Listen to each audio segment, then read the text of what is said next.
హే నమస్తే మిత్రన్, మంచిగా ఉన్న రీచ్ ని దొబ్బెట్టుకున్నా అని ఆనందపడుతుంటే జెమినీ మూవీస్ లో ఈ మూవీ వచ్చింది. మనం దీని మీద ఎందుకు వీడియో చేయకూడదు అని తీక్షణంగా గమనిస్తుంటే మా అమ్మ నన్ను గమనించి డిప్పు మీద నాలుగేసింది. ఇండియాలో అందరికీ స్వతంత్రం వచ్చింది, నాకు మాత్రం రాలేదు.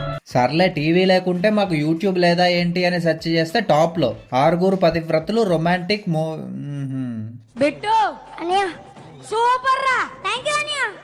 అయినా క్రేజీ మూవీ బ్రో. అసలు ఇప్పుడేదో ఇన్స్టాలో డార్క్ కామెడీ, డార్క్ నా కొడుకు అని తిరుగుతున్నారు కానీ ఈవీవి గారు ఇవన్నీ మనం పుట్టక ముందే చేసేసారు. సో వెల్కమ్ టు ద నచ్చల్ video of the film 6 Pativratalu. టీవీలో చూసే వాళ్ళ జాగ్రత్త. ఓపెన్ చేయగానే మన చలపతిరావు బాబాయ్ వాట్సాప్ అంకుల్ లాగా ఆడదంటే అబల కాదు తబలా, మొగుడు తబలా ప్లేయర్ అని మ్యూజికల్ క్లాసెస్ చెప్తూ టంగుటూరి వీరేహం పకాం పంతుల్లాగా ఫీల్ అయిపోతుంటాడు. క్లాస్లో అందరూ లంచ్ బెల్ కోసం వెయిట్ చేస్తుంటే ఈ 6 పిల్ల ఫ్యామిలీస్లు లేచి, మాకేనా రూల్స్ మగేదవులకు ఉండవా, what is this partiality, where is the equality, call municipality అనగానే మాస్టర్ గారు లేచి వావ్ కదలి రండి తెలుగుదేశ ఆడబిడ్డలారా అని మెచ్చుకొని, సర్లే వీళ్ళతో మనకెందుకు వచ్చిన గొడవ అని సైలెంట్ గా బెల్ కొడతాడు. సైలెంట్ గా ఎందుకు కొడతాడు, గట్టిగానే కొడతాడులే. ఈ 6 చోటా పతివ్రతలు 10th అయిపోయి కాలేజెస్ కోసం వేరే వేరే ఊర్లకు వెళ్ళిపోతారు. వెళ్లే ముందు డ్వాక్రా మీటింగ్ పెట్టుకొని 6 ఏళ్ల తర్వాత ఇక్కడే కలుద్దామని ప్రామిస్లు వేసుకుంటారు. ఈ 6 ఫ్యాంటసీ ఏంటి సార్ మీకు? 6 సంవత్సరాల తర్వాత ఊర్లో పెళ్లికి ఫ్లెక్సీ షాప్ గాడి ఆడావిడ అన్నట్లు వాళ్ళకన్నా ముందు ఈ మాస్టర్ అంకుల్ వచ్చి వెయిట్ చేస్తుంటాడు. ఇప్పుడు మన ఫస్ట్ పతివ్రత సీతారత్నం ఎంట్రీ. అక్కని ఫాలో అవుతూ ఒక్క అక్క తప్ప అందరు అక్కలు కలుస్తారు. ఇంకో అక్క ఎందుకు రాలేదు అనేది సస్పెన్స్ అన్నమాట. పెళ్లి గురించి మాట్లాడుతూ ఇప్పుడు ఆ దరిద్రం ఎందుకులే, ఇంకేదైనా మాట్లాడుకుందాం అంటారు. కానీ ఈ పెద్ద మనిషి వింటాడా? లేదమ్మా, సరదాల్ని సంతోషాన్ని ఎవరితోనైనా పంచుకోవచ్చు, కష్టాల్ని బాధల్ని మాత్రం స్నేహితులతోనే పంచుకోవాలి. ఓహో, మరి మీకేం పని ఇక్కడ? అరే ఓపెన్ చేయైతే. ఇంకా స్టోరీలోకి వెళ్తే స్టార్టింగే ఫస్ట్ నైట్, మన హీరో ఎంట్రీ.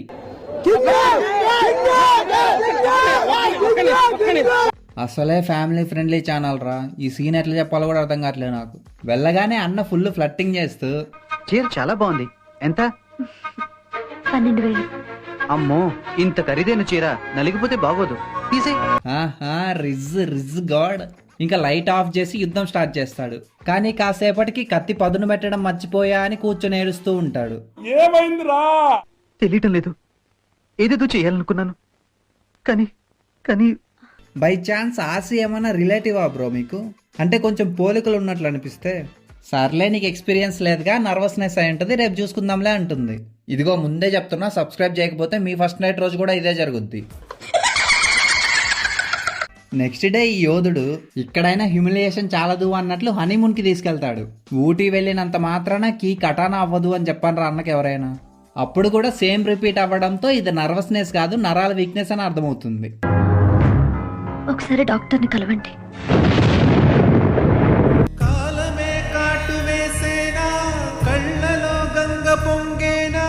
ఆఖరికి కాలం కూడా కాటేస్తుంది బ్రో, నువ్వు మాత్రం. అదొక వర్షం కురిసిన రాత్రి. లిఫ్ట్ కోసమని కార్కి అడ్డం వస్తుంది. అప్పుడే ఆపదలో ఉన్న రాజ్యాన్ని రక్షించడం కోసం కొన్నిసార్లు పక్క దేశపు యువరాజ్ ఎంట్రీ ఇస్తాడు. లిఫ్ట్ ఇవ్వమంటే దెబ్బకి ఫస్ట్ ఎయిడ్ చేస్తా అని చెప్పి ఇంటికి తీసుకెళ్తాడు. ఇప్పుడు దెబ్బకి మందు పెడతారు, నెక్స్ట్ మీరే దెబ్బలు. అక్కడ వాడు ఫస్ట్ ఎయిడ్ చేస్తుంటే పక్కన టీ మరిగిపోతూ ఉంటుంది. దీని వెనకున్న అంతరార్థం అంతర్మదనం ఏంటో నన్ను అడగండి. వీడు పెయింటర్ అనమాట. ఇంట్లో సగం న్యూడ్ పెయింటింగ్సే ఉంటాయి. అవి చూసి వీడేదో ఆటగాళ్ళలాగా ఉన్నాడే, మనకెందుకు వచ్చింది అని వెళ్ళిపోవాలా? కానీ లేదు, ఆ పెయింటింగ్స్ చూసి బ్లష్ అవుతుంది. ఆవిడ బాగా రిచ్ లేడీ అండి, ఏ బట్టలు వేసుకోవాలో తెలియక ఆలోచిస్తుంది.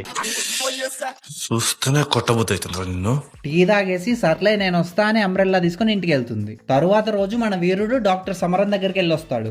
ఏం చెప్పారు అని అడిగితే, నాయనా దీపం ఉన్నప్పుడే ఇల్లు చక్కబెట్టుకోవాలి, నీ ఇల్లు చక్కబెట్టేలోపు నీ దీపం మారిపోయింది, ఇప్పుడు ఎడిసన్ వచ్చినా ఏం చేయలేడు. ఇది విని ఏడుస్తూ పక్కన బొమ్మలేసున్న అంబ్రెల్లా చూసి ఆటగాడి ఇంటికి వెళ్తుంది. ఇప్పుడు మళ్ళీ టీ కథ అనమాట. టీ ఇస్తా అని లోపలికి తీసుకెళ్తే మన కళాకారుడు ఈవిడ కళాఖండం గీసుంటాడు వితౌట్ వేస్ట్. నడుము చూడలేదంట, అందుకు గీయలేదు. ఇప్పుడు చూపిస్తే గీస్తాడంట. మరి ఆ న్యూడ్ బొమ్మలని ఎట్లా గీసావురా?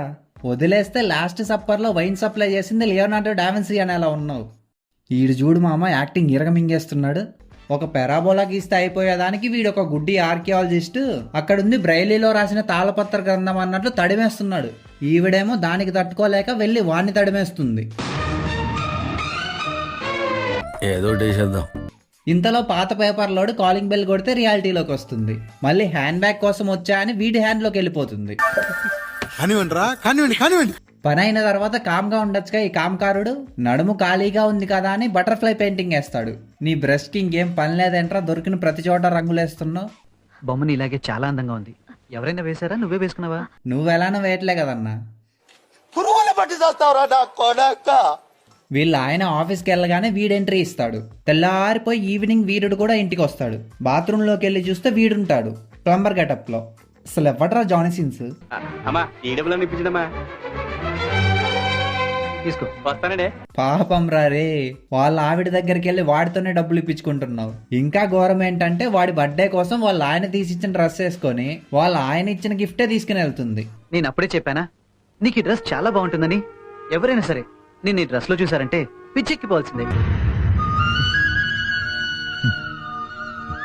అలా కాదురా వీడు కూడా. వాళ్ళు లోపల వన్డే మ్యాచ్ ఆడుతుంటే వీడు బయట ప్రేమిస్తున్నా అనుకుంటూ ఏడుస్తుంటాడు. నీ కష్టాలు 6 పతివ్రతలు మూవీలో ఫస్ట్ హీరోకి కూడా రాకూడదు బ్రో. నో నో లా పోలీసియా నో. సీత వెళ్ళిపోగానే నెక్స్ట్ నా టర్న్ అంటూ వీడు లోపలికి వెళ్తాడు. నో మీరు అనుకునే రెయిన్బో రిలేషన్ ఏం లేదులే. అక్కడికి వెళ్ళి నలిగిపోయిన బెడ్ చూసి కుమిలిపోతుంటాడు.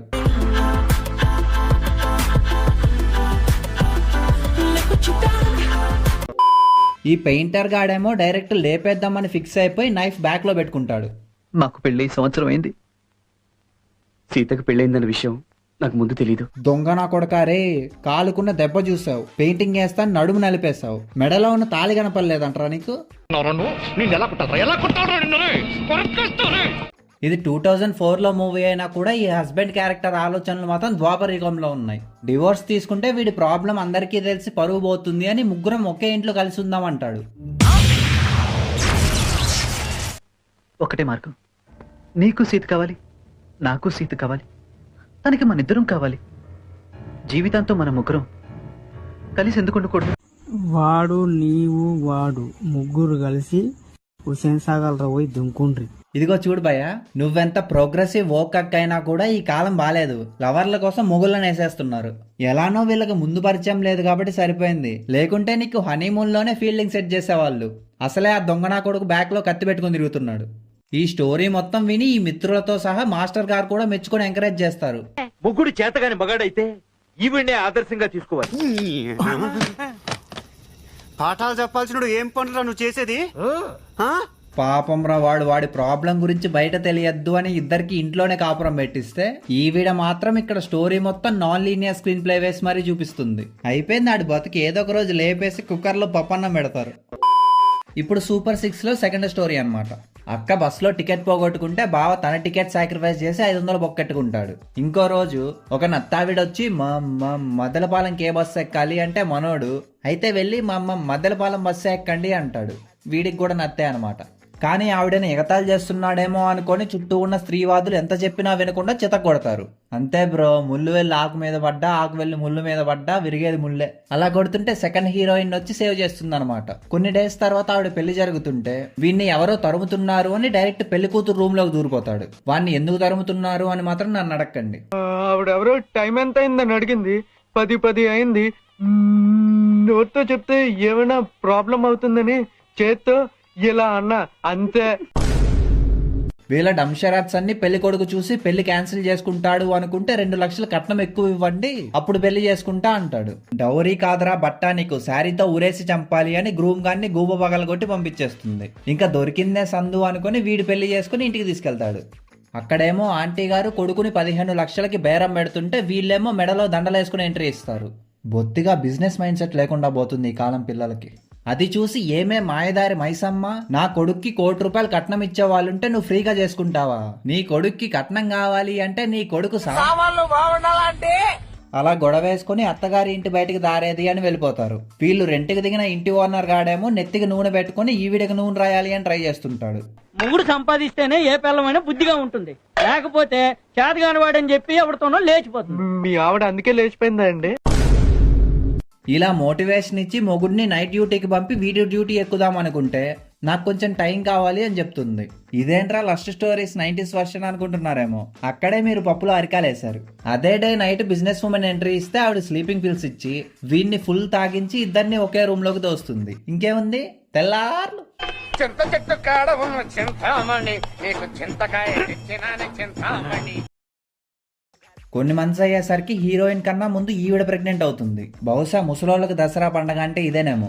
ఈ స్టోరీస్ చెప్పుకునే గ్యాప్ లో 6th అక్కని ఆన్ ద వేలో ఒకటి లేపెద్దామని స్కెచ్ చేస్తాడు. గుద్దితే ఫ్రంట్ ఫ్లిప్స్ వేయాలన్నమాట. Helicopter helicopter. అసలు ఈ అక్కని లేపడానికి ప్లాన్ వేసింది ఎవరు? మిగిలిన 4 స్టోరీస్ ఏంటి తెలుసుకోవాలి అంటే సబ్స్క్రైబ్ చేసుకోండి మేనియాక్ టీవీ. నట్షల్ కి కూడా పార్ట్ 2 ఎందుకురా అంటే మనోళ్ళు అవసరం లేకపోయినా సీక్వెల్స్ తీయట్లేదా ఏంటి? ఇది అంతే. నేను కూడా TFI బానిసనే. సో ఈ వారంలో పార్ట్ 2 పెట్టేస్తా. ఆ లోపు ఈ వీడియోకి 5K లైక్స్ కొట్టేయండి. వెళ్ళి ఇన్స్టాలో ఫాలో అయిపోండి. బాయ్.